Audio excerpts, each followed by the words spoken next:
സ്വാഗതം. ഇവിടെ കുറച്ച് സ്റ്റഡ്സ് ആയിട്ടാണ് വന്നിട്ടുള്ളത്. കണ്ടോ, 3 സ്റ്റഡ്സ് ഉപയോഗിച്ചിട്ടുണ്ട്. അതുപോലെ സിംഗിൾ സ്റ്റഡ് ഉണ്ട്. അതിലേക്ക് നമ്മൾ സ്റ്റോൺ ചെയിൻ അറ്റാച്ച് ചെയ്ത് കൊടുത്തിട്ടുള്ളതാണ്. സിംഗിൾ ആയിട്ടുള്ള ബീഡാണ് ഇതുള്ളത്. അതിലേക്ക് നമ്മൾ സ്റ്റോൺ ചെയിൻ അറ്റാച്ച് ചെയ്ത് കൊടുത്തേക്കാണ്. 1, 2, 3 അങ്ങനെ പല പീസസ് ആയിട്ട് ഫുള്ളായിട്ട് വേണമെങ്കിൽ ബീഡ്സിൽ അറ്റാച്ച് ചെയ്ത് കൊടുക്കാം. അപ്പോൾ നമുക്ക് സ്റ്റോൺ ബോൾ കിട്ടും.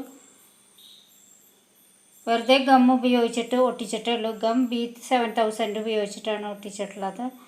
ഉണ്ടോ, ഇതുപോലത്തെ ഫോം ഷീറ്റിൻ്റെ ചെറിയ പീസസിലേക്ക് ഫ്ലവർ ഉണ്ടാക്കി കഴിഞ്ഞിട്ടുള്ള പീസസിലേക്ക് ഒട്ടിച്ചു കൊടുത്തിട്ട് ബേസിലേക്ക് ഒട്ടിച്ചു കൊടുത്താൽ മതി. ഇതാണ് ബേസ്. കമ്മലിൻ്റെ ചെറിയ ബേസിലേക്കാണ് ഒട്ടിച്ചു കൊടുത്തിട്ടുള്ളത്. സ്റ്റോൺ ചെയിൻ ഉപയോഗിച്ചിട്ട് ആണ് ഡെക്കറേറ്റ് ചെയ്തിട്ടുള്ളത്.